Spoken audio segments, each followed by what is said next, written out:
Я люблю приходить в ботанические сады, но я сюда иду не в поисках вдохновения или каких-то идей посадок, как многие подумают, и, конечно, уж точно не за экзотами. Я сюда иду совершенно с другой целью. Дело в том, что ботанический сад, на мой взгляд, это одно из немногих мест, где вам растения не пытаются продать.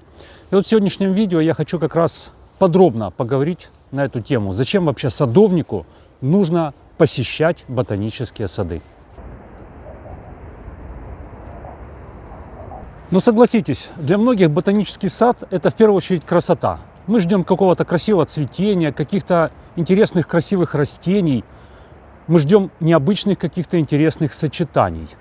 Но для настоящего садовника, на мой взгляд, это не так уж важно. Красоту можно найти на цветных фотографиях в интернете или в каких-то глянцевых журналах. Ботанический сад для садовника важен в первую очередь не красотой, а своей честностью.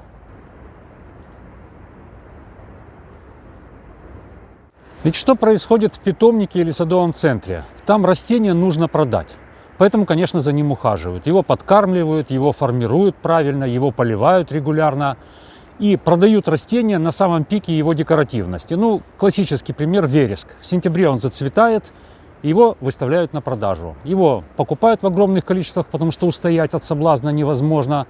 Но у многих ли он приживается? Дело в том, что вереск имеет очень специфические, очень жесткие требования по выращиванию, поэтому не у всех он приживается. В ботаническом саду все происходит совершенно по-другому. Здесь растения живут, здесь они стареют, иногда они болеют. Вот почему для садовника ботанический сад очень важен. Здесь не картинка, не какое-то обещание, а здесь реальность. Здесь реальная жизнь растений.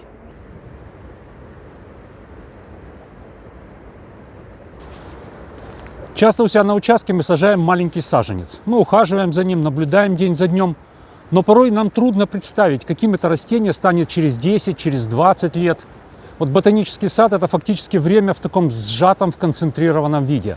Буквально за одну прогулку по ботаническому саду вы можете увидеть реальный размер растения, каким оно будет, какую форму оно будет иметь и как оно будет вести себя в данном, конечно, конкретном климате.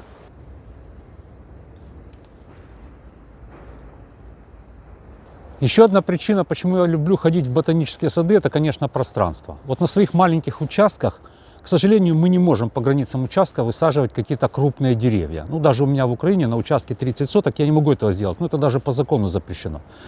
Здесь крупные деревья высажены, и, конечно, сразу же появляется настоящая глубина. Глубина вот этого ландшафта. И даже самое простое растение, в данном случае это какие-то злаки высажены, на таком фоне выглядят выигрышно, выглядят интересно, выглядят совершенно по-новому. Когда мы говорим про размер какого-то растения, мы должны понимать, что размер растения – это, в общем-то, понятие относительное. Вот смотрите, засохший какой-то декоративный злак. Высота где-то 1,3 м, ширина 1,3 м. Для нашего маленького участка это большое растение. Но вот здесь, на этом пространстве, оно смотрится, в общем, довольно компактным.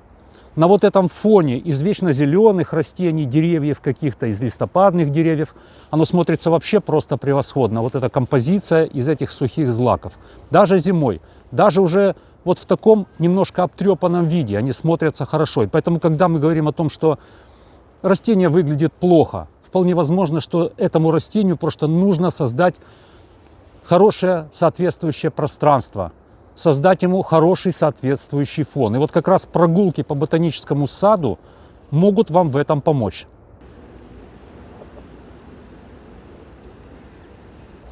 Иногда, прогуливаясь по ботаническому саду, можно испытать разочарование. Ты видишь растение, которое казалось тебе идеальным. Ты мечтал завести его в своем собственном саду. Но тут ты видишь, что оно какое-то рыхлое, разваливающееся, в общем, выглядит совершенно нехорошо. И тебе оно не нравится. Вот лучше здесь, в ботаническом саду, испытать это разочарование, чем выращивать эти растения многие годы у себя в саду и испытать это разочарование потом. То же самое касается и ухода. Вот ведь обратите внимание, в ботаническом саду растения, как правило, растут без особого ухода. Это малоуходные растения. Да, здесь есть работники, они постоянно что-то делают. В основном это санитарные какие-то обрезки, выпиливают какие-то старые погибшие растения, здесь тоже растения погибают. Ну и, конечно, на парадных клумбах высаживают какие-то однолетники, в общем, парадную зону они, конечно, содержат. Но вот здесь вот эти растения фактически растут без ухода. И опять же, вы можете увидеть, как будут выглядеть эти растения на вашем участке, если за ними не ухаживать. Ну, если мы говорим про малоуходный сад, значит, нужно думать об этом, думать о том, какие растения сажать и что с ними будет через долгие годы. Ну, если, конечно, мы не хотим трудиться в поте лица в своем саду.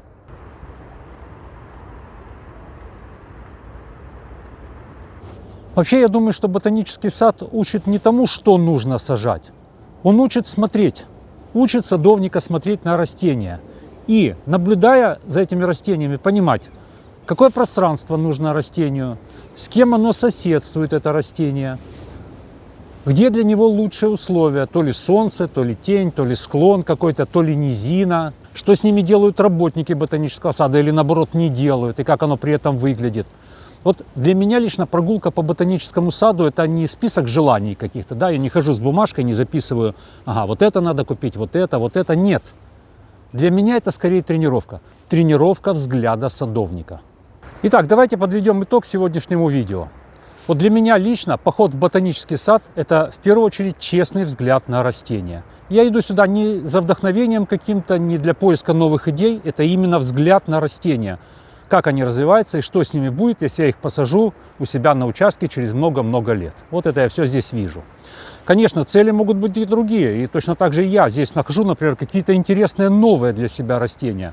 Вот вы знали, что существует клематис, который цветет зимой?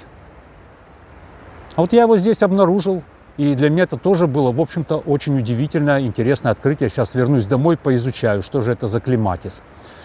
Или вы, например, решили создать у себя какую-то композицию из растений. Вы можете прийти в ботанический сад и здесь подчерпнуть какие-то вот штрихи для этой своей идеи. Ну вот, например, это называется Duftgarten, ну или в переводе с немецкого это сад ароматов. Здесь высажены ароматические растения, самые разнообразные. Ну, сейчас зима, сейчас тут только розмарин и разные сорта лаванды можно увидеть. Остальные растения спят, они под снегом, только таблички видны. Поэтому здесь, наверное, стоит снимать в теплое время года, более подробно рассказать об этих растениях, когда они будут видны, когда их можно будет потрогать и вдохнуть вот этот самый запах. Ну и, наверное, еще одну важную вещь надо сказать, что это за ботанический сад, где я сегодня снимаю это видео. Это ботанический сад города Кёльн. Мне этот ботанический сад очень нравится, он довольно просторный, и здесь для меня я нахожу очень много интересного. Ну вот, пожалуй, на сегодня все. Видео получилось, наверное, немножко сумбурное, наверное, даже такое немножко противоречивое. Наверняка кто-то найдет эти противоречия. Но, тем не менее, я вот высказал свой взгляд, почему садовник должен ходить в ботанический сад. Спасибо, что смотрели. Тренируйте свой взгляд садовника, именно посещая ботанические сады, да и парки тоже. Спасибо, что смотрели. Всего доброго.